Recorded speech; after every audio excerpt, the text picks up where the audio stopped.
Hello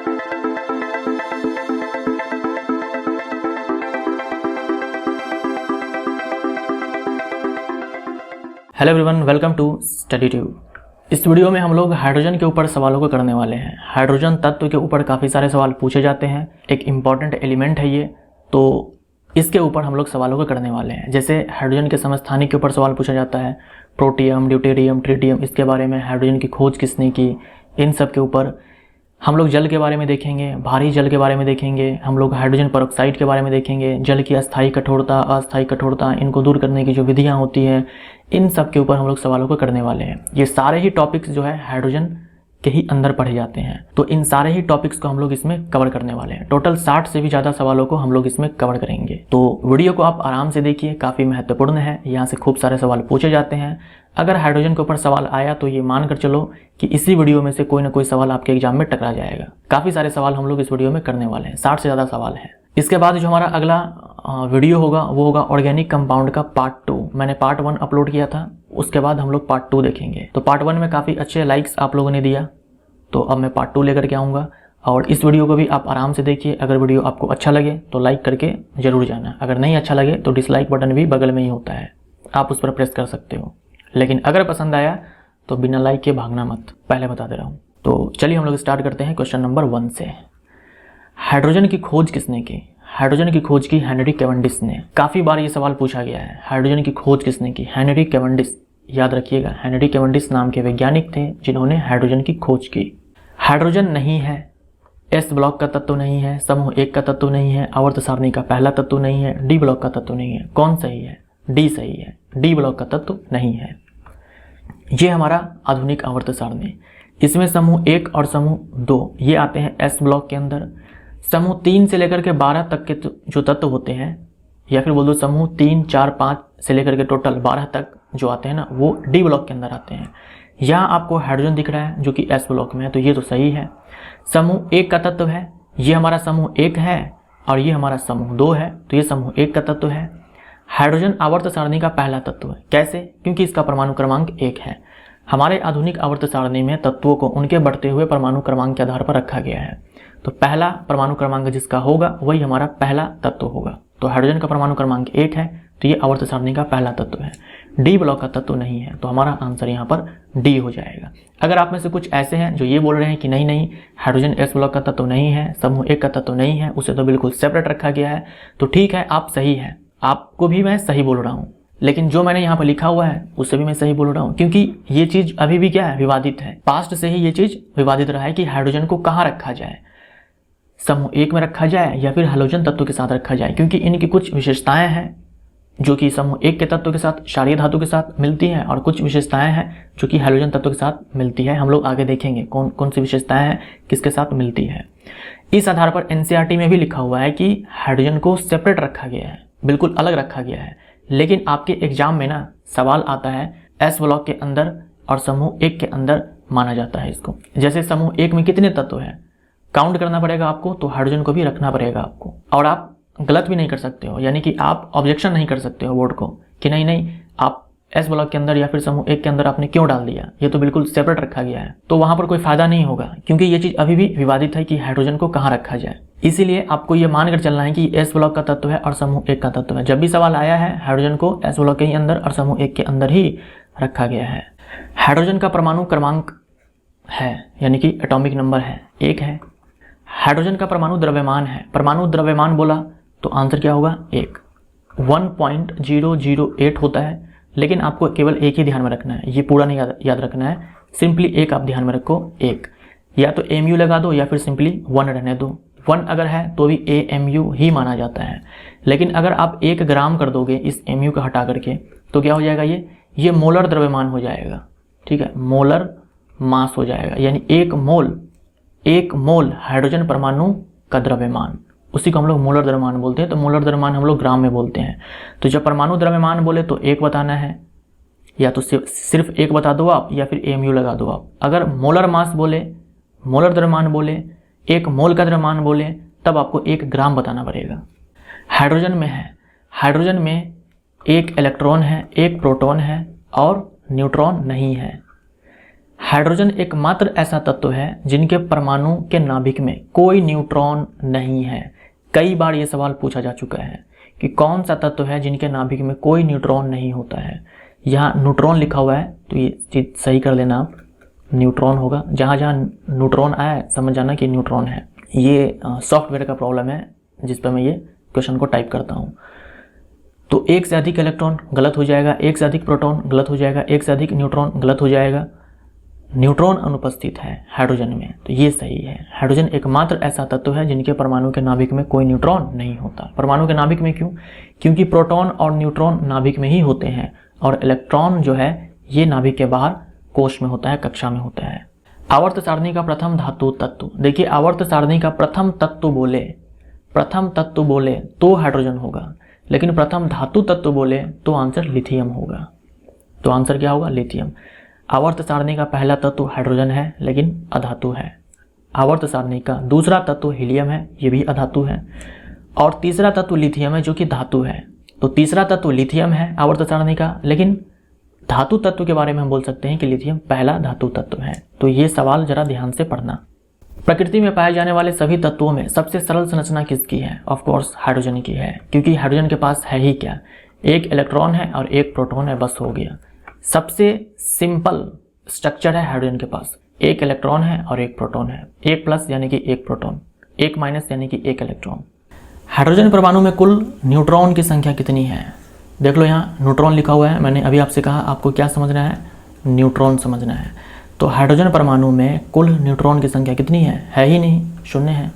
hydrogen है एक परमाणविक, द्विपरमाणविक, त्रिपरमाणविक, क्या है? एक परमाणविक जैसे कि हीलियम होता है, जैसे कि आर्गन होता है, ये सारे एक ही एटम होगा। द्विपरमाणविक जैसे कि क्लोरीन होता है, ऑक्सीजन होता है, नाइट्रोजन होता है, ठीक है, ब्रोमीन होता है, आयोडीन होता है, ये सारे डाइएटॉमिक। और त्रिपरमाणविक जैसे कि वाटर हो गया, H2O, 3 परमाणु है इसमें, 2 हाइड्रोजन का और 1 ऑक्सीजन का। हाइड्रोजन क्या है? हाइड्रोजन है द्विपरमाणविक। हाइड्रोजन जो है प्रकृति में H2 के फॉर्म में एग्जिस्ट करता है, ना कि H के फॉर्म में। तो द्विपरमाणविक हमारा आंसर हो जाएगा। हाइड्रोजन के संदर्भ में कौन असत्य कथन है, कौन गलत स्टेटमेंट है हाइड्रोजन के बारे में? ब्रह्मांड में सबसे अधिक पाया जाने वाला तत्व है, ये स्टेटमेंट सही है। पूरे यूनिवर्स में सबसे ज़्यादा कोई तत्व अगर पाया जाता है तो वह है हाइड्रोजन। सौर वायुमंडल में यानी कि सन के एटमॉस्फेयर में सबसे अधिक पाया जाने वाला तत्व है, ये भी सही है। बृहस्पति और शनि ग्रह में, बृहस्पति और शनि ग्रहों में अधिक पाया जाने वाला तत्व है, यानी कि सन में, जुपिटर में, सैटर्न में, पूरे यूनिवर्स में सबसे ज़्यादा जो एलिमेंट पाया जाता है वो है हाइड्रोजन। तो सी भी सही है। पृथ्वी के भूपर्पटी में सबसे अधिक पाया जाने वाला तत्व है, तो ये स्टेटमेंट गलत हो जाएगा। पृथ्वी के भूपर्पटी में, अर्थ क्रस्ट में सबसे अधिक जो तत्व पाया जाता है वो है ऑक्सीजन, वो है ऑक्सीजन। दूसरे नंबर पर है सिलिकॉन, तीसरे नंबर पर है एल्यूमिनियम। तो ये चीज़ ध्यान में रखिएगा। पृथ्वी के भूपर्पटी में सबसे अधिक पाया जाता है ऑक्सीजन, दूसरे नंबर पर सिलिकॉन और तीसरे नंबर पर एल्यूमिनियम। हाइड्रोजन समानता दिखाता है क्षारीय धातु से, हैलोजन तत्व से, उपर्युक्त दोनों से, संक्रमण धातु से। संक्रमण धातु बोले तो डी ब्लॉक के जो धातु आते हैं। हमारा आंसर यहाँ पर सी हो जाएगा। हाइड्रोजन के बारे में कहा जाता है कि इसका जो स्थान है वो निश्चित नहीं है कि ये एस ब्लॉक का तत्व है या फिर पी ब्लॉक का तत्व है, क्षारीय धातु के साथ आएगा या फिर हैलोजन तत्व के साथ आएगा, फिक्स नहीं है। लेकिन मैंने आपसे कहा कि आपको क्षारीय धातु के अंदर लेकर के चलना है, तो इन दोनों के साथ समानता दिखाता है। अब देख लो कौन कौन सी ऐसी विशेषताएं हैं हाइड्रोजन के पास जो ये कहता है कि इसे अल्कली मेटल के साथ होना चाहिए, और कौन कौन सी ऐसी विशेषताएं हैं जो ये कहता है कि इसे हैलोजन तत्व के साथ होना चाहिए। हैलोजन बोले तो समूह 17 के जो तत्व हैं, जैसे कि फ्लोरीन, क्लोरीन, ब्रोमीन, आयोडीन, ये सारे। तो देखो जो अल्कली मेटल है, समूह 1 के जो तत्व होते हैं उसे हम अल्कली मेटल बोलते हैं, क्षारीय धातु बोलते हैं। कौन कौन से तत्व इसके अंदर? लिथियम है, सोडियम है, पोटेशियम है, रुबिडियम है, सीजियम है, फ्रांसियम है, ये सारे तत्व हैं। तो ये सारे जो तत्व होते हैं ना, इनके बाह्यतम कोश में एक ही इलेक्ट्रॉन होता है। इनके बाह्यतम कोश में एक ही इलेक्ट्रॉन होता है, एक ही इलेक्ट्रॉन होता है। अगर आप इन सब का इलेक्ट्रॉनिक कन्फिगरेशन लिखोगे ना तो बाह्यतम कोश में एक ही इलेक्ट्रॉन मिलेगा। जैसे लिथियम है तो इसका 2 1, देखो एक इलेक्ट्रॉन बाह्यतम कोश में। सोडियम का 11 होता है तो 2 8 1, एक इलेक्ट्रॉन बाह्यतम कोश में। पोटेशियम का 19 होता है तो 2 8 8 1 होता है बाह्यतम कोश में, एक इलेक्ट्रॉन। ऐसे ही हाइड्रोजन के बाह्यतम कोश में क्या है, एक इलेक्ट्रॉन है, क्योंकि हाइड्रोजन के पास एक ही कोश है, के कोश, के कक्षा, के शेल, एक ही कोश है। और जो पहला कोश होता है उसमें मैक्सिमम 2 इलेक्ट्रॉन आ सकते हैं, लेकिन हाइड्रोजन के पास क्या है, एक इलेक्ट्रॉन है। तो ये समानता हो गया किसके साथ, क्षारीय धातु के साथ, कि क्षारीय धातु के बाह्यतम कोश में एक इलेक्ट्रॉन होता है, इसके पास भी एक इलेक्ट्रॉन होता है। क्षारीय धातु अपना एक इलेक्ट्रॉन आसानी से लूज कर देता है और अपने ऊपर ले लेता है प्लस चार्ज। अपने ऊपर क्या ले लेगा, एक प्लस चार्ज। हाइड्रोजन भी एक इलेक्ट्रॉन आसानी से लूज कर देगा और अपने ऊपर ले लेगा एक प्लस चार्ज। तो ये समानता है किसके साथ, क्षारीय धातु के साथ। उसके बाद देखो, जैसे क्षारीय धातु ऑक्साइड्स बनाते हैं, हैलाइड्स बनाते हैं, हैलाइड्स बोले तो हैलोजन तत्व के साथ संयोजन, हैलोजन तत्व के साथ संयोजन। उसके बाद जैसे कि क्षारीय धातु सल्फाइड्स बनाते हैं, वैसे ही हाइड्रोजन भी जो है ये ऑक्साइड बना लेता है, जैसे कि H2O क्या है, डाई हाइड्रोजन ऑक्साइड, ऑक्साइड ही तो है ना। उसके बाद हैलाइड्स जैसे कि HCl, ये हाइड्रोजन है और ये है हैलोजन। तो हैलोजन के साथ जो कंपाउंड बना ना उसे हम लोग हैलाइड बोल देते हैं। तो ये है हाइड्रोक्लोरिक एसिड। ऐसे ही HBr भी बनाता है, HI भी होता है, HF भी होता है।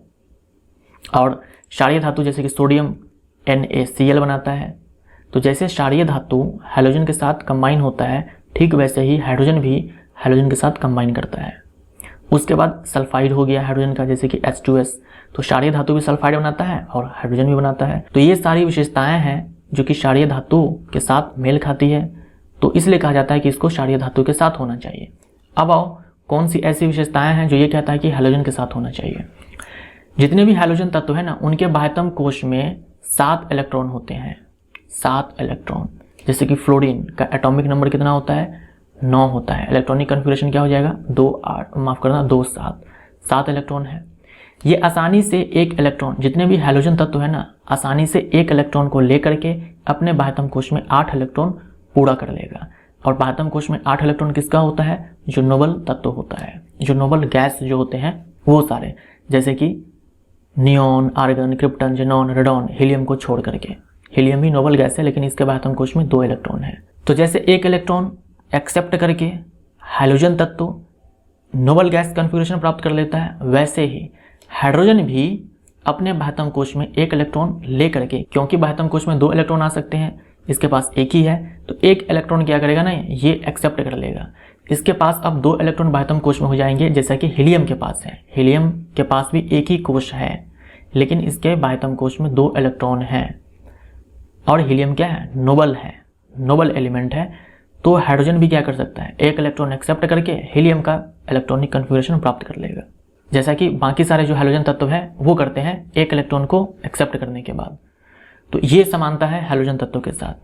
उसके बाद जैसे कि हाइड्रोजन तत्व जो होते हैं वो डाई एटॉमिक होते हैं, यानी कि F2 के फॉर्म में एग्जिस्ट करेगा, Br2 के फॉर्म में, Cl2 के फॉर्म में, इस फॉर्म में एग्जिस्ट करेगा। वैसे ही हाइड्रोजन जो है इस फॉर्म में एग्जिस्ट करता है। तो ये डाई एटॉमिक मॉलिक्यूल्स हैं। तो ये विशेषताएं हैं जो ये कहता है कि इसे हाइड्रोजन तत्व के साथ होना चाहिए। इसीलिए हाइड्रोजन को ना तो अल्कली मेटल के साथ रखा जाता है और ना ही हाइड्रोजन के साथ रखा जाता है। इसको बिल्कुल अलग रखा जाता है। लेकिन आपको क्या याद रखना है, आपको ये चीज़ लेकर चलना है कि ये अल्कली मेटल के अंदर आएगा। क्षारीय धातु नहीं है, लेकिन क्षारीय धातु के साथ रखा गया। ये तो अधातु है ना हाइड्रोजन, लेकिन रखा गया क्षारीय धातु के साथ। तो ये चीज़ आप ध्यान में रखिएगा। क्षारीय धातु S ब्लॉक के अंदर आता है, समूह 1 के अंदर आता है। तो आपको हाइड्रोजन के बारे में भी यही याद रखना है कि ये S ब्लॉक के अंदर आएगा और समूह 1 के अंदर आएगा। निम्न में कौन हाइड्रोजन का समस्थानिक है? हाइड्रोजन के 3 समस्थानिक हैं, protium, deuterium, tritium. Protium, deuterium, tritium, इनमें से सभी देख लो। हाइड्रोजन के 3 समस्थानिक हैं, प्रोटियम, ड्यूटेरियम, ट्रिटियम। अच्छे से याद कर लो, प्रोटियम, ड्यूटेरियम, ट्रिटियम।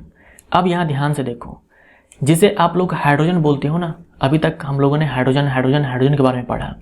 तो जिसे आप हाइड्रोजन समझते हो ना, वो एक्चुअल में है क्या? प्रोटियम है। 99.9% नेचर में ना यही पाया जाता है। तो जो हम लोग एक कॉमन हाइड्रोजन बोलते हैं ना, वो प्रोटियम ही होता है। तो यहाँ देखो आप, इसके पास एक इलेक्ट्रॉन है, एक प्रोटॉन है, न्यूट्रॉन नहीं है। यही तो हम लोगों ने पढ़ा, यही पढ़ा ना कि हाइड्रोजन के पास कोई न्यूट्रॉन नहीं है। तो वो क्या है एक्चुअल में? प्रोटियम है, जिसे हम लोग हाइड्रोजन बोलते हैं। वैसे यहाँ देखो आप, ड्यूटेरियम, एक इलेक्ट्रॉन ठीक है, एक प्रोटॉन ठीक है। समस्थानिक के अंदर प्रोटॉन की संख्या बराबर होती है, इलेक्ट्रॉन की संख्या बराबर होती है। फर्क पड़ जाता है किसके अंदर, न्यूट्रॉन की संख्या में। यहाँ देखो एक न्यूट्रॉन आ गया, यहाँ पर न्यूट्रॉन नहीं था, यहाँ पर एक न्यूट्रॉन आ गया। यहाँ पर देखो एक इलेक्ट्रॉन एक प्रोटॉन, सही है, 2 न्यूट्रॉन्स यहाँ पर आ गए। अगर ऐसे लिखा है तो भी आप आसानी से निकाल सकते हो, ऊपर वाले में से नीचे वाले को माइनस कर दो, वही न्यूट्रॉन की संख्या। यहाँ 0 है, यहाँ 1 हो जाएगा, यहाँ 3 में से 1 गया, 2 हो जाएगा। तो यहाँ 2 न्यूट्रॉन, यहाँ 1 न्यूट्रॉन, यहाँ 0 न्यूट्रॉन। तो आपसे एग्जाम में सवाल पूछेगा ड्यूटेरियम में कितने न्यूट्रॉन होते हैं, ट्रिटियम में कितने न्यूट्रॉन होते हैं। तो ट्रिटियम में 2 होते हैं, ड्यूटेरियम में 1 होता है, प्रोटियम में होता ही नहीं है। इन तीनों ही समस्थानिक में ट्रिटियम रेडियो एक्टिव है, रेडियो एक्टिव है यानी कि रेडियो धर्मी है। एकमात्र समस्थानिक ट्रिटियम है हाइड्रोजन के पास जो कि रेडियो एक्टिव है। ड्यूटेरियम को भारी हाइड्रोजन भी कहा जाता है, हैवी हाइड्रोजन। ड्यूटेरियम को हैवी हाइड्रोजन भी कहा जाता है। और ये जो ड्यूटेरियम है ना, ये भी नेचर में 0.01% से भी कम पाया जाता है। 0.015% के आसपास आई थिंक ये पाया जाता है। तो ये भी बहुत ही कम पाया जाता है, देख रहे हो, 0.1% से भी कम पाया जाता है। ट्रिटियम सबसे कम पाया जाता है। 10 पे पावर 18 ये प्रोटियम के एटम्स पर एक आपको ट्रिटियम का एटम मिलेगा। 10 पे पावर 18 अगर आप प्रोटियम का एटम्स उठाते हो ना, उसमें एक आपको ट्रिटियम का एटम मिलेगा। तो ये इतना कम पाया जाता है ट्रिटियम नेचर में। ट्रिटियम में कुल न्यूट्रॉन की संख्या कितनी है? ट्रिटियम में कुल न्यूट्रॉन की संख्या कितनी है? 2 है। आंसर हमारा 2 है। निम्न में किसे भारी हाइड्रोजन कहा जाता है? ये मैंने अभी आपसे कहा, ड्यूटेरियम को कहा जाता है। एक वैज्ञानिक थे जिनका नाम है हैरोल्ड यूरे। आप केवल यूरे ध्यान में रखो। यूरे मिलर एक्सपेरिमेंट आपने पढ़ा होगा, यूरे मिलर एक्सपेरिमेंट। उसमें जो यूरे है ना, 2 वैज्ञानिक है, यूरे और मिलर। तो जो यूरे हैं उन्होंने ही ड्यूटेरियम की खोज की है और इनको नोबेल प्राइज मिला था 1934 में केमिस्ट्री के अंदर। हाइड्रोजन का एकमात्र रेडियो सक्रिय समस्थानिक कौन है? ट्रिटियम है। हाइड्रोजन का प्रमुख समस्थानिक है। प्रमुख समस्थानिक का मतलब क्या हुआ? जो सबसे ज़्यादा पाया जाता है। तो मैंने अभी आपसे कहा 99.9% से भी ज़्यादा प्रोटियम पाया जाता है। तो ए हमारा आंसर। ड्यूटेरियम का परमाणु द्रव्यमान है। हाइड्रोजन का आपने क्या देखा? 1 AMU। हाइड्रोजन का बोल दो या फिर प्रोटियम का बोल दो। ड्यूटेरियम का होता है ये और ट्रिटियम का होता है ये, 3 AMU। हमारा आंसर यहाँ पर बी हो जाएगा। हाइड्रोजन समस्थानिकों के इलेक्ट्रॉनिक विन्यास समान है। तो ये स्टेटमेंट तो सही है। देखिए जो समस्थानिक होते हैं ना, उनमें number of electrons, number of protons, ये सारे बराबर ही होते हैं। जो समस्थानिक होते हैं वो एक ही तत्व के अलग अलग परमाणु होते हैं जिनमें न्यूट्रॉन की संख्या अलग अलग होती है, इलेक्ट्रॉन और प्रोटॉन की संख्या बराबर ही होती है। और इलेक्ट्रॉनिक विन्यास के अंदर हम लोग क्या करते हैं? इलेक्ट्रॉनिक कन्फिगरेशन के अंदर हम लोग क्या करते हैं? इलेक्ट्रॉन को सजाते हैं। सारे में इलेक्ट्रॉन, सारे समस्थानिक में इलेक्ट्रॉन बराबर ही है, तो उनको सजाया भी जाएगा एक ही तरीके से। तो इलेक्ट्रॉनिक विन्यास समान होता है। उसके बाद रासायनिक गुण लगभग समान होते हैं। नंबर ऑफ प्रोटॉन्स बराबर होते हैं ना, इसीलिए रासायनिक गुण जो होते हैं वो लगभग समान होते हैं। जो केमिकल प्रॉपर्टीज होते हैं ना, वो लगभग समान होते हैं सारे समस्थानिकों में। बट फिजिकल प्रॉपर्टीज जो होते हैं वो अलग अलग होते हैं, उनमें अंतर होता है काफ़ी ज़्यादा। तो ये भी सही है। इनमें से सभी हमारा सही हो जाएगा। समस्थानिकों के रासायनिक गुण लगभग समान होते हैं, भौतिक गुणों में अंतर होता है क्योंकि उनके द्रव्यमान संख्या में अंतर होता है, या फिर बोल दो एटॉमिक मास में अंतर होता है, इसलिए भौतिक गुण में अंतर होता है।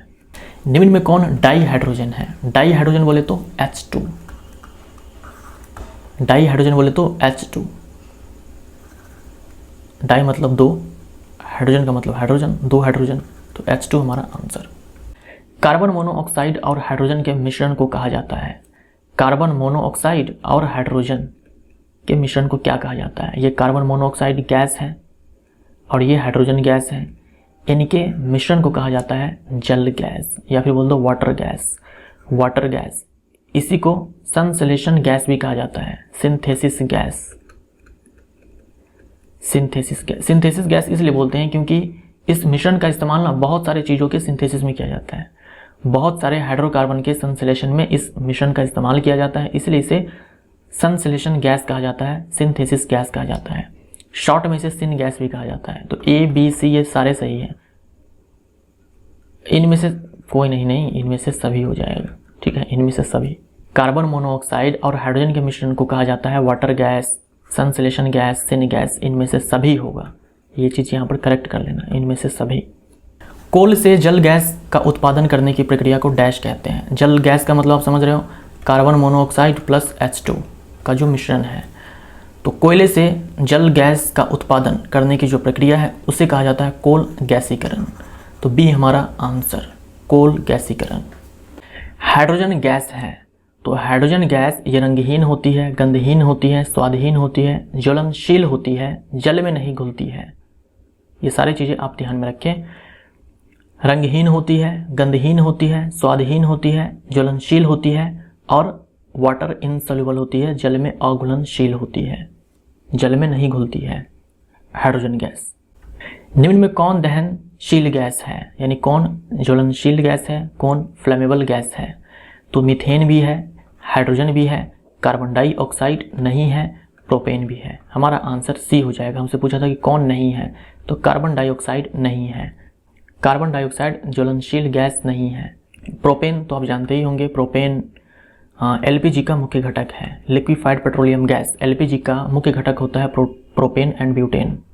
मीथेन ये मेन कंपोनेंट होता है, गोबर गैस या फिर बोल दो बायोगैस। उसके बाद जो आपका नेचुरल गैस होता है जैसे कि CNG, इन सब का ये मेन कंपोनेंट होता है, मुख्य घटक होता है मीथेन। वर्तमान समय में हाइड्रोजन का औद्योगिक उत्पादन सबसे अधिक होता है। वर्तमान समय में हाइड्रोजन का जो उत्पादन है, औद्योगिक उत्पादन, वो सबसे अधिक कहाँ से होता है? ये होता है शैल रसायनों से। शैल रसायन बोले तो पेट्रोकेमिकल्स, पेट्रोकेमिकल्स। देखिए जो पेट्रोलियम होता है ना, जैसे इंडिया में बाहर से मंगाया गया क्रूड ऑयल, पेट्रोलियम मंगाया गया, क्रूड ऑयल के फॉर्म में होता है, वो कच्चा तेल होता है। इसको क्या किया जाता है इंडिया में? रिफाइन किया जाता है। तो जब इसको रिफाइन किया जाता है ताकि उसमें जो डीजल है, अभी क्या है क्रूड ऑयल है, तो क्रूड ऑयल है तो इसमें डीजल, पेट्रोल, मिट्टी तेल यानी कि केरोसिन, ये सारे मिक्स होते हैं। और भी बहुत तरह के केमिकल्स होते हैं जो इनमें क्या होते हैं, मिले होते हैं। साथ में जो केमिकल्स होते हैं जिनका डायरेक्ट इस्तेमाल एज अ फ्यूल नहीं होता है ईंधन के रूप में, वो सारे भी होते हैं, वो सारे भी अलग अलग हो जाते हैं। तो वो सारे जो केमिकल्स होते हैं जिनका इस्तेमाल डायरेक्ट फ्यूल के रूप में नहीं हो रहा है, ईंधन के रूप में नहीं हो रहा है, उन्हीं को पेट्रोकेमिकल्स कहा जाता है। और इन्हीं के मदद से इस हाइड्रोजन को प्राप्त किया जाता है। इंडस्ट्रियल प्रोडक्शन जो है पेट्रोकेमिकल से सबसे ज़्यादा होता है हाइड्रोजन का। और भी इस पेट्रोकेमिकल का जो इस्तेमाल है, जैसे कि बेंजीन होता है, टोल्यून होता है, विनाइल क्लोराइड होता है, मेथनॉल होता है, बहुत तरह के केमिकल्स होते हैं। इन सब का इस्तेमाल किया जाता है मेडिसिन बनाने में, डिटर्जेंट बनाने में, प्लास्टिक बनाने में, फाइबर बनाने में, बहुत तरह के चीज़ें जो है बनते हैं इन पेट्रोकेमिकल्स के इस्तेमाल से। 77% लगभग इतना प्रतिशत, 77% जो है हाइड्रोजन का उत्पादन इन्हीं से होता है, शैल रसायनों से होता है। कोयले से भी होता है 18% के आसपास, कोयले से भी होता है 18% के आसपास। उसके बाद जलीय विलयनों के विद्युत अपघटन से, जैसे आपने सोडियम धातु के ऊपर जो मैंने वीडियो बनाया था उसमें देखा था कि ब्राइन सोल्यूशन NaCl का जो एक्वस सोल्यूशन था, इसका विद्युत अपघटन करवाया गया तो NaOH बना था, सोडियम हाइड्रोक्साइड बना था, साथ में क्या बना था, क्लोरीन बना था, हाइड्रोजन बना था बाई प्रोडक्ट के रूप में। तो इसी के बारे में यहाँ पे लिखा हुआ है कि लगभग 4% जो है ना, ये जलीय विलयनों के विद्युत अपघटन से प्राप्त किया जाता है। डाई हाइड्रोजन के संदर्भ में कौन गलत है? यह जल में घुलनशील है, यानी H2 के बारे में बोल रखा है, ठीक है, H2 के बारे में। यह जल में घुलनशील है, मैंने आपसे कहा यह रंगहीन है, गंधहीन है, स्वादहीन है, ज्वलनशील है और जल में नहीं घुलती है हाइड्रोजन गैस। तो यह जल में घुलनशील है, गलत हो जाएगा। जल में अघुलनशील है, सही हो जाएगा। यह वायु से हल्की है, ये भी सही है। हाइड्रोजन गैस वायु से हल्की होती है, तो ये भी सही है। यह दहनशील है, ये भी सही है। हमसे पूछा था कि कौन गलत है, ए गलत है, बाकी ये तीनों सही है। हाइड्रोजन अणु ऑक्सीजन अणु के साथ अभिक्रिया कर जल का निर्माण करता है, यह एक डैश है। सवाल बोल रखा है कि जो H2 है और ये जो O2 है, ये आपस में रिएक्ट करते हैं और बनाते हैं H2O। ये बैलेंस नहीं है, संतुलित नहीं है, काफ़ी आसान है बैलेंस करना। यहाँ पर 2 कर दो और यहाँ पर भी 2 कर दो, 4 हाइड्रोजन, 2 ऑक्सीजन। तो ये हाइड्रोजन और ऑक्सीजन के जो मॉलिक्यूल्स हैं आपस में रिएक्ट करके जल का निर्माण कर लिए, वाटर का निर्माण कर लिए। इस प्रोसेस में ना बहुत सारी ऊर्जा भी निकलती है, तो जिस अभिक्रिया के अंदर ऊर्जा निकलती है उसे हम लोग ऊष्माक्षेपी अभिक्रिया बोलते हैं, एक्सोथर्मिक रिएक्शन बोलते हैं। तो ये हाईली एक्सोथर्मिक रिएक्शन है, हाइड्रोजन और ऑक्सीजन से जल का बनना। तो ए हमारा आंसर हो जाएगा। ऐसे ही हाइड्रोजन और नाइट्रोजन ये मिल करके अमोनिया का निर्माण करते हैं, अमोनिया का निर्माण करते हैं। इस प्रोसेस में भी बहुत सारी ऊर्जा निकलती है, तो ये भी एक्सोथर्मिक रिएक्शन होती है।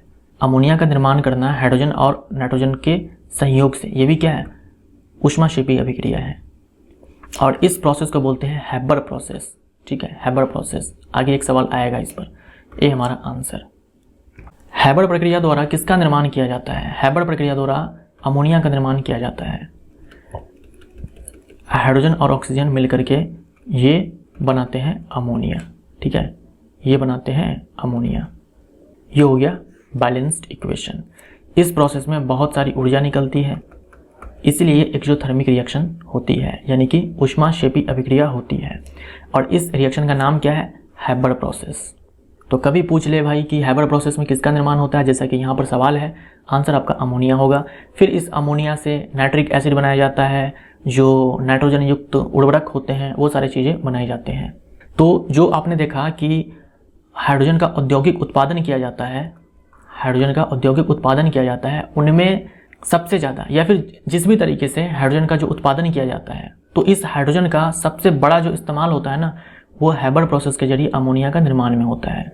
यानी इस H2 का जितना उत्पादन किया जाता है उसका सबसे बड़ा यूज कहाँ होता है? अमोनिया के निर्माण में होता है। हाइड्रोजनीकरण प्रक्रिया द्वारा बदला जाता है, हाइड्रोजनीकरण प्रक्रिया द्वारा बदला जाता है। हाइड्रोजिनेशन बोलते हैं इसे अंग्रेजी में। हाइड्रोजिनेशन यानी हाइड्रोजन का एडिशन। इसमें क्या होता है? हाइड्रोजन को जोड़ा जाता है, हाइड्रोजन को जोड़ा जाता है, हाइड्रोजन को ऐड किया जाता है वनस्पति तेल को वनस्पति घी में बदलने में। ये हमारा आंसर हो जाएगा। वनस्पति तेल, देखिए जो वनस्पति तेल होता है ना, उसमें कार्बन कार्बन के बीच में डबल बॉन्ड या फिर कार्बन कार्बन के बीच में ट्रिपल बॉन्ड होता है, इसे बोलते हैं असंतृप्त हाइड्रोकार्बन। फिर क्या होता है इसमें हम लोग कैटालिस्ट लेते हैं, उत्प्रेरक लेते हैं निकल या फिर लेते हैं पैलेडियम। ये उत्प्रेरक आप ध्यान में रखिएगा, निकल या फिर पैलेडियम, और करवाते हैं रिएक्शन हाइड्रोजन के साथ। तो फिर यहाँ पर क्या होगा? ये डबल बॉन्ड या ट्रिपल बॉन्ड ये खत्म हो जाएगा और बदल जाएगा सारे के सारे सिंगल बॉन्ड में, क्योंकि हाइड्रोजन यहाँ पर आकर के जुड़ जाएगा। और ये हो गया संतृप्त हाइड्रोकार्बन। असंतृप्त हाइड्रोकार्बन में क्या होता है? कार्बन कार्बन के बीच डबल बॉन्ड होता है या फिर ट्रिपल बॉन्ड होता है या फिर दोनों होते हैं। संतृप्त हाइड्रोकार्बन में केवल कार्बन कार्बन के बीच सिंगल बॉन्ड होता है। तो जो वनस्पति तेल होता है ना, वो अनसैचुरेटेड फैट होता है, असंतृप्त वसा होता है। और जो वनस्पति घी होता है वो संतृप्त वसा होता है। तो या तो आप ये बोल दो कि भाई असंतृप्त वसा से संतृप्त वसा में कन्वर्ट करने के लिए क्या करा जाता है? तो हाइड्रोजनीकरण करा जाता है, हाइड्रोजनेशन करा जाता है, उत्प्रेरक के रूप में निकल और पैलेडियम लिया जाता है। या फिर बोल दो वनस्पति तेल से वनस्पति घी में बदलने के लिए हाइड्रोजनीकरण होता है। हमारे लिए फायदेमंद कौन है? वनस्पति तेल या फिर वनस्पति घी? हमारे लिए फायदेमंद होता है अनसैचुरेटेड फैट यानी कि असंतृप्त वसा। यानी वनस्पति तेल हमारे बॉडी के लिए ठीक है, हेल्दी है। वनस्पति घी ज़्यादा इस्तेमाल नहीं करना चाहिए क्योंकि ये हानिकारक होता है हमारे बॉडी के लिए। ये हमारा आंसर। हाइड्रोजन अणु का सबसे बड़ा अनुप्रयोग है। हाइड्रोजन अणु का इस्तेमाल बहुत सारी चीज़ों में होता है। H2 का इस्तेमाल बहुत सारे चीज़ों में होता है, लेकिन सबसे ज़्यादा इस्तेमाल इसका होता है अमोनिया के संश्लेषण में। बी हमारा आंसर। अमोनिया के संश्लेषण में, अमोनिया के सिंथेसिस में सबसे ज़्यादा इस्तेमाल होता है हाइड्रोजन का। बाकी इसका इस्तेमाल अभी आपने देखा हाइड्रोजनेशन में, वनस्पति तेल को घी में बदलने के लिए, मेथनॉल के निर्माण में, रॉकेट फ्यूल के रूप में, इन सारे रूपों में होता है। इसके अलावा भी बहुत सारे उपयोग है हाइड्रोजन के, लेकिन सबसे बड़ा उपयोग क्या है? अमोनिया का संश्लेषण करना। परमाणविक हाइड्रोजन या फिर ऑक्सी हाइड्रोजन टॉर्च का उपयोग किया जाता है। ये आप देख लो। परमाणविक हाइड्रोजन में क्या होगा कि हाइड्रोजन गैस जो कि दहनशील गैस है, तो जो परमाणविक हाइड्रोजन टॉर्च होता है यानी जो एटॉमिक हाइड्रोजन टॉर्च होता है उसमें केवल हाइड्रोजन गैस होती है, और जो ऑक्सी हाइड्रोजन टॉर्च होता है उसमें ऑक्सीजन और हाइड्रोजन गैस दोनों होती है। तो इनका इस्तेमाल किया जाता है कर्तन और वेल्डिंग में, यानी कटिंग एंड वेल्डिंग में, कटिंग एंड वेल्डिंग में। तो ये हमारा आंसर। हाइड्रोजन निश्चित परिस्थितियों में लगभग सभी तत्वों के साथ संयोग करके द्विअंगी यौगिक बनाता है, केवल डैश को छोड़ करके। द्विअंगी यौगिक यानी कि बाइनरी कंपाउंड। बाइनरी कंपाउंड बोले तो ऐसे कंपाउंड जिनमें दो अलग अलग तत्व हों, जैसे कि यहाँ पर हाइड्रोजन के साथ है बाइनरी कंपाउंड, जैसे कि HCl, एक तत्व हाइड्रोजन है और एक यहाँ पर क्लोरीन है, जैसे कि H2O। यहाँ पर भले ही एटम्स 3 है लेकिन तत्व तो 2 ही है ना, 2 अलग अलग प्रकार के तत्व हैं, एक हाइड्रोजन है और एक ऑक्सीजन है, जैसे कि अमोनिया। यहाँ पर एक तत्व हाइड्रोजन है और एक नाइट्रोजन है, तो ये है बाइनरी कंपाउंड्स। तो हाइड्रोजन के बारे में यहाँ पर ये कहा जा रहा है कि निश्चित परिस्थितियों में, कहने का मतलब ये हुआ कि भाई नॉर्मल कंडीशन में अगर रिएक्ट कर रहा है तो ठीक है, वरना मार पीट करके क्या करेंगे, रिएक्शन हम करवा ही देंगे, बाइनरी कंपाउंड बना ही देंगे। मार पीट करके बोले तो टेम्परेचर, प्रेशर, इन सारी चीज़ों को चेंज करके करवा देंगे। लेकिन डैश को छोड़ करके, वो है उत्कृष्ट gas, helium, neon, argon, krypton, xenon, ये सारे जो उत्कृष्ट तत्व हैं, इन सब के साथ हाइड्रोजन अभिक्रिया नहीं करता। मानव शरीर में लगभग कितना प्रतिशत जल है? मानव शरीर में, ह्यूमन बॉडी में लगभग 65% वाटर है, जल है, पानी है। पानी का कौन सा रंग है? पानी का कलर क्या है? पानी को हम बोलते हैं रंगहीन द्रव। पानी का टेस्ट कैसा होता है? इसे हम बोलते हैं टेस्टलेस। तो पानी रंगहीन द्रव है, स्वादहीन द्रव है और त्रिपरमाणविक अणु है, ट्राई एटॉमिक मॉलिक्यूल है। ट्राई एटॉमिक मॉलिक्यूल है। कितने परमाणु हैं, कितने एटम्स है? 3 है, 2 हाइड्रोजन का और 1 ऑक्सीजन का, तो ये ट्राई एटॉमिक हो गया। तो इनमें से सभी, तो जल है, रंगहीन द्रव, स्वादहीन द्रव और त्रिपरमाणविक अणु है। डी हमारा आंसर। जल के संदर्भ में गलत चुने। इसका आणविक द्रव्यमान मॉलिक्यूलर मास, इसका मॉलिक्यूलर मास 18 है, ये सही है।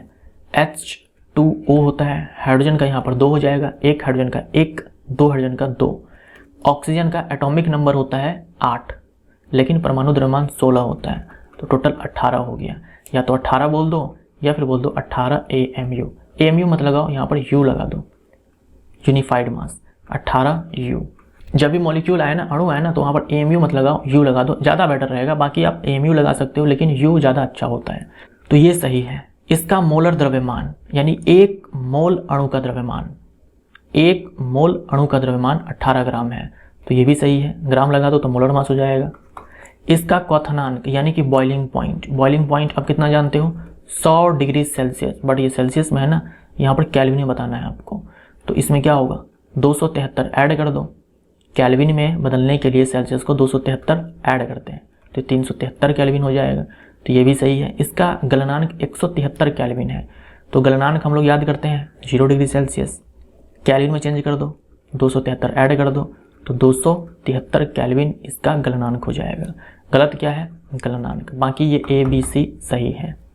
निम्न में कौन भारी जल है? ड्यूटेरियम के बारे में मैंने आपसे कहा, इसे भारी हाइड्रोजन कहा जाता है, हैवी हाइड्रोजन, और D2O इसे कहा जाता है भारी जल, हैवी वाटर। भारी जल का मोलर द्रव्यमान कितना है? एग्जाम में पूछा जा चुका है, भारी जल का मोलर द्रव्यमान कितना है? याद रखना, मोलर द्रव्यमान है या फिर आणविक द्रव्यमान है, इस चीज़ का भी ख्याल रखना पड़ेगा आपको। तो भारी जल, ड्यूटेरियम का मास कितना होता है? एटॉमिक मास 2 होता है, हाइड्रोजन का 1 होता है लेकिन ड्यूटेरियम का 2 होता है। और ऑक्सीजन का भी आपने देखा था कि 18 होता है, सॉरी माफ़ करना, 16 होता है। तो यहाँ पर D2O होता है भारी जल, तो यहाँ पर 2 गुने में 2 प्लस 16 कितना हो जाएगा? 20 हो जाएगा।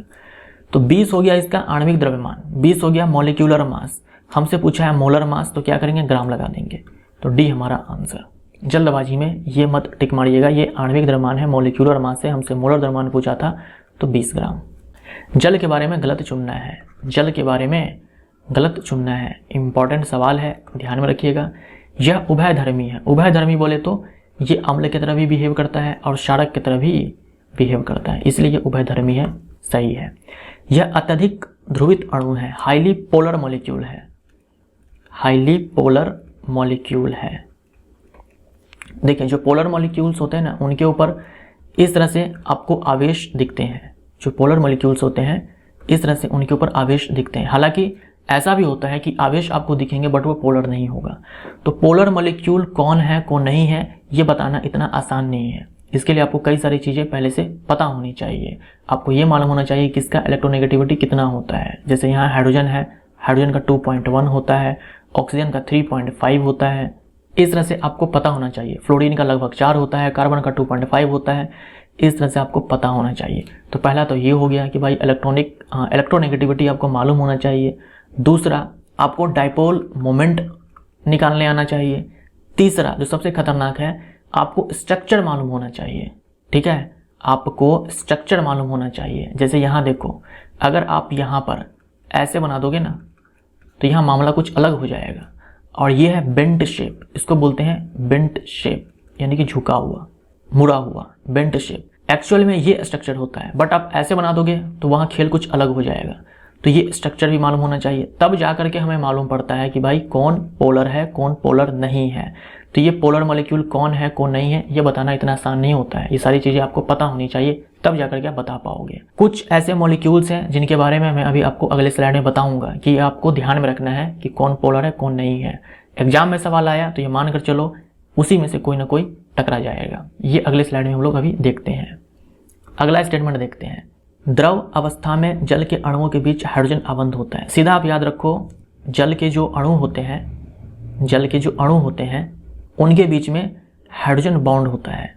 जल के जो अणु होते हैं ना, उनके बीच में कौन सा बॉन्ड होता है? हाइड्रोजन आबंध होता है। ये भी एक प्रकार का क्या है? बॉन्ड है। हाइड्रोजन बॉन्ड जो है ये फ्लोरीन के साथ, ऑक्सीजन के साथ, नाइट्रोजन के साथ, क्लोरीन के साथ, इन सारे तत्व के परमाणुओं के साथ बनते हैं। तो द्रव अवस्था में जल के अणुओं के बीच हाइड्रोजन आबंध होता है, तो ये स्टेटमेंट भी सही है। इसका घनत्व तो बर्फ से कम होता है। आपके पास आइस है और आपके पास वाटर है, घनत्व किसका ज़्यादा होता है? वाटर का। यहाँ क्या लिखा हुआ है? इसका घनत्व बर्फ से कम होता है, यानी जल का घनत्व बर्फ से कम होता है। ये गलत हो जाएगा।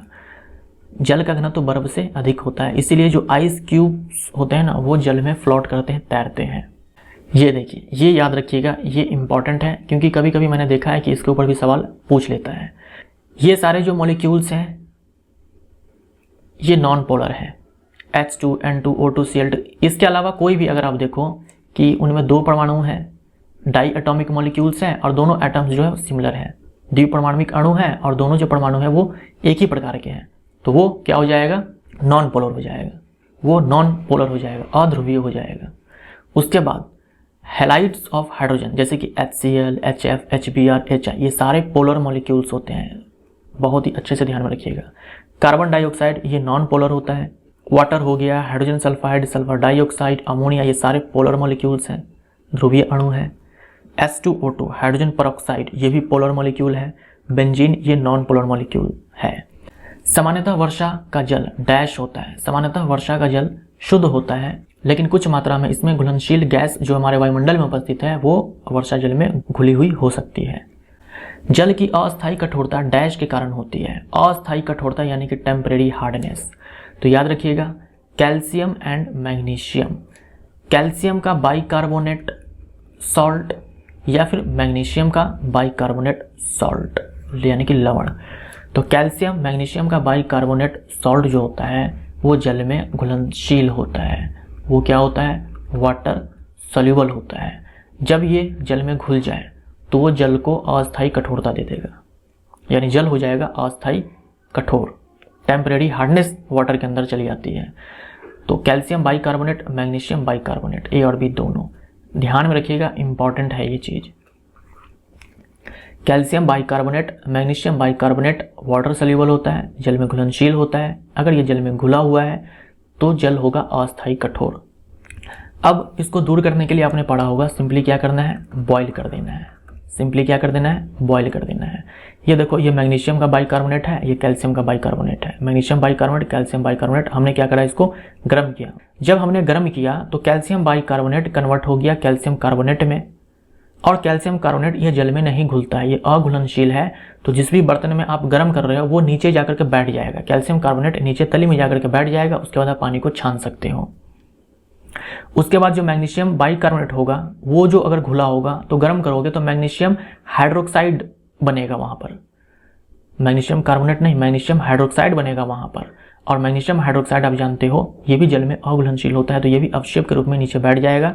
हम क्या करेंगे? वहां पर पानी को छान लेंगे। तो सिंपली इस तरीके से रिमूव किया जाता है टेम्परेरी हार्डनेस को। एक तरीका और होता है क्लार्क मेथड, क्लार्क्स मेथड हम लोग आगे देखेंगे। जल की अस्थायी कठोरता डैश लवण के घुले रहने के कारण होती है। अभी आपने देखा कि जो अस्थायी कठोरता थी वो कैल्शियम एंड मैग्नीशियम के बाइकार्बोनेट सॉल्ट के कारण होती है। अब यह है अस्थायी कठोरता यानी कि परमानेंट हार्डनेस। परमानेंट हार्डनेस बोले तो इसको हम गर्म करके बॉयल करके दूर नहीं कर सकते हैं। इसमें भी क्या होगा, कैल्शियम और मैग्नीशियम के सॉल्ट्स होंगे, लेकिन कौन से, या तो क्लोराइड या फिर सल्फेट। अच्छे से ध्यान में रख लो, कैल्शियम एंड मैग्नीशियम के सॉल्ट्स होते हैं, कौन सा, या तो क्लोराइड या फिर सल्फेट।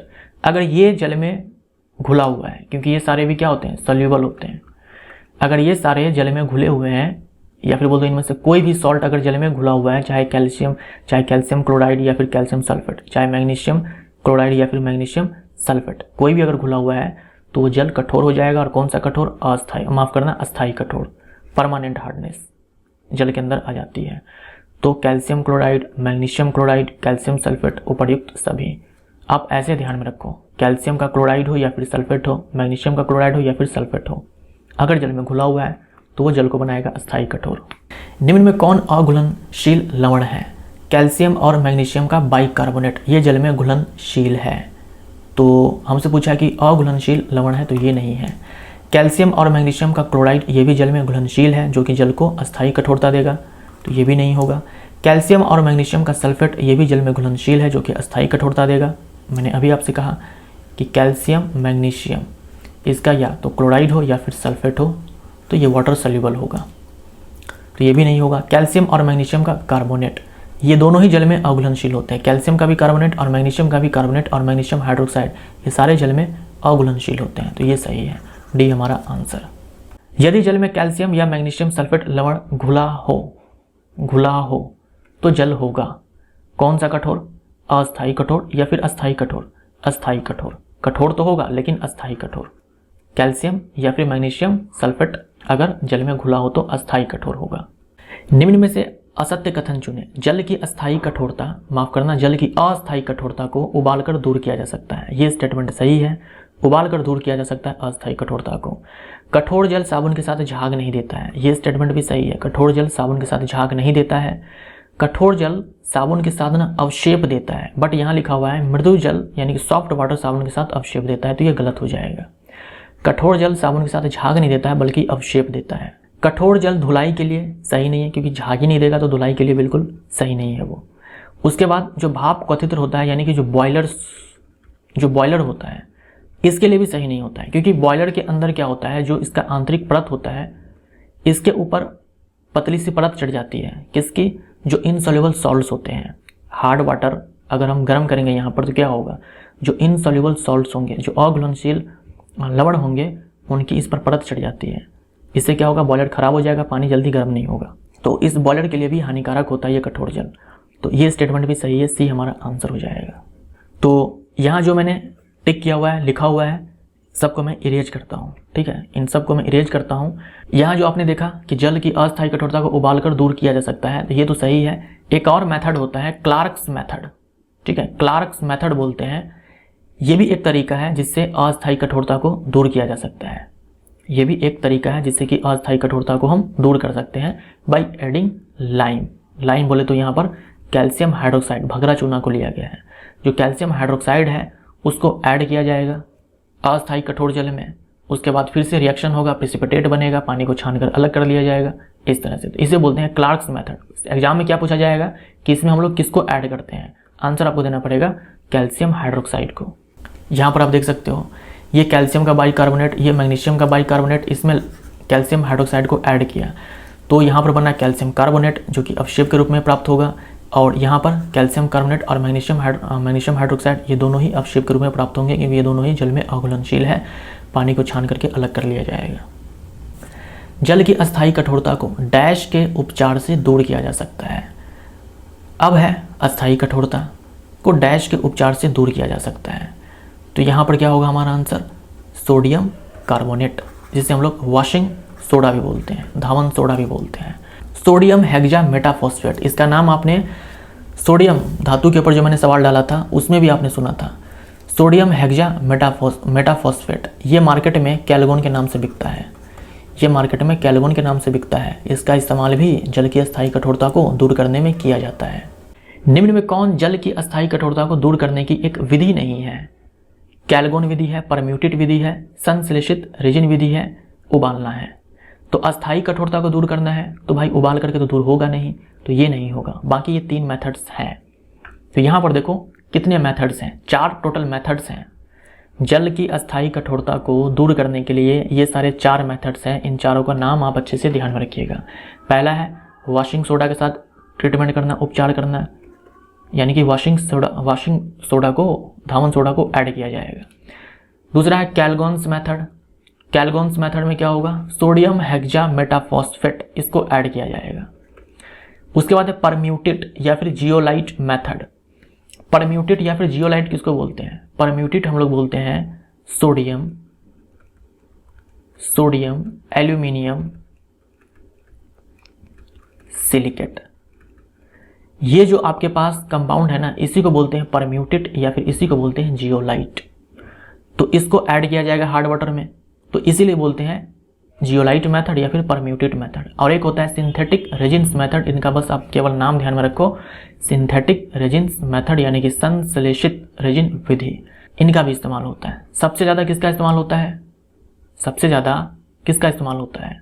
आज के डेट में सबसे ज़्यादा इस्तेमाल होता है हार्ड वाटर को सॉफ्ट करने के लिए इस चौथे नंबर का, सिंथेटिक रेजिन मेथड का। तो ये 4 मेथड्स हैं जल की अस्थायी कठोरता को दूर करने के लिए। हमारा आंसर यहाँ पर डी हो जाएगा। निम्न में कौन हाइड्रोजन परऑक्साइड का रासायनिक सूत्र है? हाइड्रोजन परऑक्साइड का रासायनिक सूत्र होता है H2O2। H2O2 ये इसका संरचना सूत्र है। ये इसका संरचना सूत्र है, यानी एक्चुअल में जो संरचना है वो इसकी ऐसी होती है। यहाँ देखो ऑक्सीजन ऑक्सीजन के बीच में सिंगल बॉन्ड। जनरली आप देखते हो ऑक्सीजन ऑक्सीजन के बीच में डबल बॉन्ड, बट यहाँ क्या है, ऑक्सीजन ऑक्सीजन के बीच में सिंगल बॉन्ड। इससे बोलते हैं परऑक्साइड बॉन्ड। जब भी परऑक्साइड आएगा ना, जब भी ये परऑक्साइड लिखा हुआ आएगा तो ऑक्सीजन ऑक्सीजन के बीच में आपको एक सिंगल बॉन्ड जरूर दिखेगा। तो ये है परऑक्साइड बॉन्ड, ये परऑक्साइड बॉन्ड। और क्योंकि यहाँ परऑक्साइड बॉन्ड मौजूद है तो इसलिए हम लोग बोलते हैं हाइड्रोजन परऑक्साइड। H2O2 होता है। ये जो संरचना है ना, इसे बोला जाता है open book structure. Open book structure यानी खुली हुई किताब की तरह इसकी संरचना है। खुली हुई किताब की तरह इसकी संरचना है। कभी पूछ दे खुली हुई किताब की तरह संरचना किसके पास है, तो आंसर आपका हाइड्रोजन परऑक्साइड होगा। विकल्प में देखना एक मिल जाएगा। वाटर का आपने कैसा देखा था, बेंट शेप, बेंट शेप्ड। यह है open book shaped structure. Hydrogen peroxide के संदर्भ में सत्य चुनना है। हाइड्रोजन परऑक्साइड के संदर्भ में सत्य है। कौन सत्य है? यह एक उपचायक है, यह एक अपचायक है, यानी कि ऑक्सीडाइजिंग एजेंट है, रिड्यूसिंग एजेंट है, या फिर दोनों है। आंसर हमारा दोनों हो जाएगा। जो H2O2 है ये ऑक्सीडाइजिंग एजेंट और रिड्यूसिंग एजेंट दोनों की तरह बिहेव करता है। ये कलरलेस होता है। जो H2O2 है ये लिक्विड है, ये लिक्विड है और ऑलमोस्ट कलरलेस होता है। मतलब लगभग ये रंगहीन ही होता है, लेकिन फिर भी रंग के तौर पर आप याद रख सकते हो वेरी पेल येलो, माफ करना वेरी पेल ब्लू। मतलब बहुत ही हल्के नीले रंग का ये द्रव होता है H2O2। या तो रंगहीन बोल दो या फिर बहुत ही हल्के नीले रंग का ये द्रव होता है हाइड्रोजन परऑक्साइड। हाइड्रोजन परऑक्साइड का भंडारण किया जाता है। हाइड्रोजन परऑक्साइड का भंडारण किया जाता है। कहाँ किया जाता है?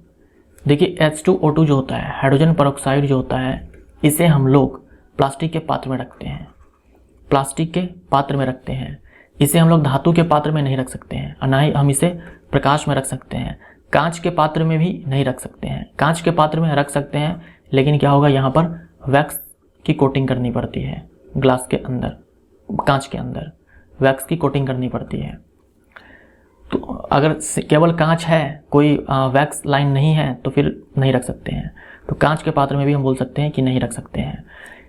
अगर हम रखते हैं तो होता क्या है कि ये जो H2O2 है ये धीरे धीरे ये अपघटित होने लगता है और ये कन्वर्ट हो जाएगा H2 में, पानी में और O2 में।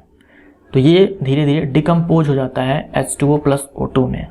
कब? जब इसे आप लाइट के प्रेजेंस में रखोगे। अगर आप मान लो कि धातु के बर्तन में डाल रखे हो और लाइट में डाल रखे हो, तो ये और भी तेज़ी के साथ डिकम्पोज हो जाएगा। धातु जो होता है वो उत्प्रेरक रूप में काम करने लगेगा, यानी ये जो डिकम्पोजिशन है ना, इसको और फास्ट कर देगा अगर आपने धातु के पात्र में और लाइट में रखा है तो। इसीलिए इसे क्या है ना कि देख लो, ये प्लास्टिक का कंटेनर होता है, इसमें रखा जाता है और वो भी डार्क में रखा जाता है, नहीं तो ये डिकम्पोज हो जाएगा इस तरह से। एंटीसेप्टिक के रूप में हाइड्रोजन पेरोक्साइड बाजार में किस नाम से बिकता है? एंटीसेप्टिक का इस्तेमाल किया जाता है माइक्रोबियल इन्फेक्शन से बचने के लिए, ठीक है, सूक्ष्म जीवों के संक्रमण से बचने के लिए। फॉर एग्जांपल आपको कहीं चोट लग जाता है, आपको घाव हो जाता है, चोट लग गया, छिल विल गया या फिर कटवट लग गया, तो क्या होता है वहाँ पर क्रीम या फिर कोई लिक्विड लगाया जाता है, क्रीम या फिर लिक्विड लगाया जाता है उस घाव के ऊपर या फिर उस कटे हुए भाग के ऊपर, ताकि कोई इन्फेक्शन ना हो। तो वो जो क्रीम और लिक्विड होता है ना, वो एंटीसेप्टिक होता है, ये हमें बचाता है इन्फेक्शन से, क्योंकि कटे हुए स्थान पर, घाव वाले स्थान पर इन्फेक्शन के चांस बहुत ज़्यादा होते हैं। तो हाइड्रोजन पेरोक्साइड का भी इस्तेमाल एंटीसेप्टिक के रूप में होता है। मार्केट में ये बिकता है पर हाइड्रोल के नाम से। बी हमारा आंसर, पर हाइड्रोल के नाम से। और भी यहाँ पर देख लो H2O2 का इस्तेमाल। H2O2 का यूज देखो क्या सब में होता है, इंपॉर्टेंट है। डेली लाइफ में इसका इस्तेमाल हेयर ब्लीच में होता है, बालों के व्यंजन में होता है, और एंटीसेप्टिक के रूप में मार्केट में ये पर हाइड्रोल के रूप में बिकता है। उसके बाद बहुत सारे केमिकल्स के मैन्युफैक्चर में इसका इस्तेमाल होता है, जैसे कि सोडियम परबोरेट, पर कार्बोनेट, इन सारी चीज़ों के मैन्युफैक्चर में इस्तेमाल होता है। और ये सारे जो केमिकल्स हैं ना, ये इस्तेमाल होते हैं हाई क्वालिटी के अपमार्जक बनाने में, हाइड्रोक्विनोन के सिंथेसिस में, टार्टरिक एसिड के सिंथेसिस में, कुछ फूड प्रोडक्ट्स होते हैं उनके सिंथेसिस में, सिंथेसिस बोले तो बनने में, और कुछ मेडिसिन के बनने में भी इसका इस्तेमाल होता है। उसके बाद इसका इस्तेमाल जो है इंडस्ट्रीज़ में किया जाता है ब्लीचिंग एजेंट के रूप में, जैसे कि जो टेक्सटाइल इंडस्ट्री है, paper industry, paper pulp, leather, oil, fats, इन सारे चीज़ों में, इन सारे इंडस्ट्रीज़ के अंदर इसका इस्तेमाल ब्लीचिंग एजेंट के रूप में होता है। और आज के डेट में इसका इस्तेमाल एनवायरमेंटल केमिस्ट्री या फिर बोल तो ग्रीन केमिस्ट्री में भी इसका इस्तेमाल होता है, पॉल्यूशन को कंट्रोल करने के लिए।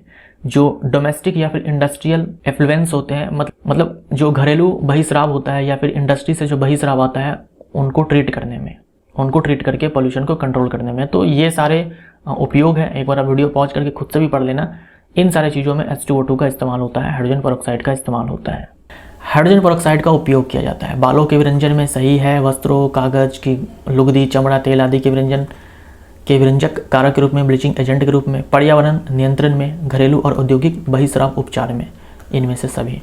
भारी जल का विस्तृत रूप से उपयोग किया जाता है। भारी जल का इस्तेमाल आपने सुना होगा, नाभिकीय रिएक्टर में, न्यूक्लियर पावर प्लांट में किया जाता है, मंदक के रूप में, मॉडरेटर के रूप में। मॉडरेटर क्या करता है? इलेक्ट्रॉन की स्पीड को कम कर देता है। आवर्त सारणी का सबसे हल्का तत्व कौन सा है? हाइड्रोजन है। सबसे हल्का तत्व कौन सा है? हाइड्रोजन है। लेकिन सबसे हल्की धातु बोल दें तो लिथियम हो जाएगा। निम्न कथनों में कौन सत्य है? हाइड्रोजन सभी अम्लों का अनिवार्य अंग है। अम्ल के बारे में आप क्या जानते हो? अम्ल के बारे में आप ये जानते हो, जल में घुलने के बाद वो H+ दे दें, उसे हम अम्ल बोलेंगे। अब H+ तो तभी देगा ना जब H होगा उसमें, तो इसीलिए हाइड्रोजन सभी अम्लों का, ठीक है, हाइड्रोजन सभी अम्लों का अनिवार्य अंग है। हाइड्रोजन एकमात्र तत्व है जिसके नाभिक में कोई न्यूट्रॉन नहीं है, तो ये स्टेटमेंट भी सही है। हाइड्रोजन एकमात्र तत्व है जिसके समस्थानिकों को अलग अलग नाम दिया गया है, ये भी सही है। जैसे हम लोग बोलते हैं ना, हाइड्रोजन के 3 समस्थानिक, प्रोटियम है, ड्यूटेरियम है, ट्रिटियम है। तो प्रोटियम, ड्यूटेरियम, ट्रिटियम, ये अलग अलग नाम जो है केवल हाइड्रोजन के केस में ही दिया गया है। बाकी किसी भी आप तत्व को उठा लो, उसके परमाणु, उसके समस्थानिक को अलग अलग नाम नहीं दिया गया है। बैलून में कौन सी गैस भरी जाती है? बैलून में कौन सी गैस भरी जाती है? देखो, सबसे हल्की जो गैस है वो तो हाइड्रोजन है, लेकिन भरी जाती है हीलियम, क्योंकि हाइड्रोजन गैस ज्वलनशील है। ये फ्लेमेबल गैस है हाइड्रोजन, हीलियम नहीं है, तो इसीलिए हीलियम को उसके अंदर, बैलून के अंदर भरा जाता है। निम्न में किसे भविष्य का ईंधन कहा जाता है? फ्यूचर फ्यूल कहा जाता है हाइड्रोजन को। हाइड्रोजन को आने वाले टाइम में ना, हाइड्रोजन का इस्तेमाल फ्यूल के रूप में काफ़ी किया जाने वाला है, क्योंकि यहाँ पर आप देखो तो इसका कैलोरीफिक वैल्यू जो है वो सबसे ज़्यादा है। इस पूरे लिस्ट में देखो आप, biogas, LPG, CNG, methane, diesel, kerosene, petrol, coal, wood, cow dung cake, इन सारे को देखो आप, तो इसमें सबसे ज़्यादा जो कैलोरीफिक वैल्यू है वो है किसके पास? हाइड्रोजन के पास। ये दिया हुआ है किलो जूल पर kg, यानी 1 kg हाइड्रोजन को जलाओगे तो 1,50,000 किलो जूल ऊर्जा प्राप्त होगी। तो हाइड्रोजन का कैलोरीफिक वैल्यू जो है वो हाईएस्ट है, इसीलिए इसका इस्तेमाल जो है भविष्य में ईंधन के रूप में बड़े पैमाने पर किया जाएगा, ऐसा कहा जा रहा है। निम्न में से किसे ऑक्सीजनेटेड वाटर कहा जाता है? ऑक्सीजनेटेड वाटर कहा जाता है हाइड्रोजन परऑक्साइड को। सी हमारा आंसर। देखो ये वाटर है और H2O2 ये परऑक्साइड है। आप जानते होंगे ऑक्सीजन का जुड़ना कहलाता है ऑक्सीडेशन। तो यहाँ पर देखो एक ऑक्सीजन एक्स्ट्रा आ चुका है, इसीलिए इसे ऑक्सीजनेटेड वाटर कहा जाता है।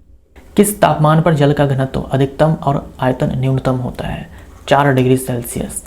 4 डिग्री सेल्सियस पर वाटर का जो डेंसिटी होता है ना वो होता है मैक्सिमम। और कितना होता है? 1 ग्राम पर क्यूबिक सेंटीमीटर। 1 ग्राम पर सीसी, सीसी मतलब क्यूबिक सेंटीमीटर। और यहाँ पर जो वॉल्यूम होता है वो कितना होता है? मिनिमम होता है। निम्न में से किसकी संरचना खुली हुई किताब की तरह होती है? यह है हाइड्रोजन परऑक्साइड की। निम्न में से किससे सार्वत्रिक विलायक कहा जाता है? यूनिवर्सल सॉल्वेंट कहा जाता है। यूनिवर्सल सॉल्वेंट कहा जाता है। यह है जल। जल के पास बहुत सारे पदार्थों को घुला लेने की क्षमता है, इसलिए इसे यूनिवर्सल सॉल्वेंट कहा जाता है। निम्न में से किसका उपयोग जल के शुद्धिकरण के लिए किया जाता है? बहुत सारे केमिकल्स आते हैं, बहुत सारे कंपाउंड्स आते हैं जिनका इस्तेमाल वाटर प्यूरिफिकेशन के लिए किया जाता है, जिनमें कुछ यहाँ पर है जैसे कि क्लोरीन है, पोटेशियम परमैंगनेट है, पोटाश एलम है। तो इनमें से सभी हो जाएगा। इन सब का इस्तेमाल किया जाता है जल के शुद्धिकरण में। इसके अलावा भी बहुत सारे कंपाउंड्स होते हैं। संपूर्ण जल का लगभग कितना प्रतिशत जल समुद्रों में पाया जाता है? संपूर्ण जल का लगभग 97% समुद्र में पाया जाता है। बाकी सारे में कितने प्रतिशत हैं ये आप यहाँ पर इस टेबल में देख सकते हो। सबसे ज़्यादा समुद्र में है। हाइड्रोजन परऑक्साइड का उपयोग है घाव धोने में, एंटीसेप्टिक के रूप में, व्यंजन के लिए। उसके बाद तैल चित्र जो ऑयल पेंटिंग होता है उसको चमकदार बनाने में, इनमें भी इस्तेमाल होता है। इनमें से सभी में। डी हमारा आंसर। तो ये हमारा वीडियो यहाँ पर समाप्त होता है। हाइड्रोजन के ऊपर ये सारे हम लोगों ने सवाल देखे। इसमें हम लोगों ने जल के ऊपर देखे, हाइड्रोजन परऑक्साइड के ऊपर देखे, जल की कठोरता इनके ऊपर देखा। तो ये सारे टॉपिक्स थे जिनके ऊपर सवाल खूब पूछे जाते हैं। और ये हमारा वीडियो यहाँ पर समाप्त होता है। वीडियो अगर आपको अच्छा लगा तो क्या चाहिए? लाइक चाहिए। Thank you so much.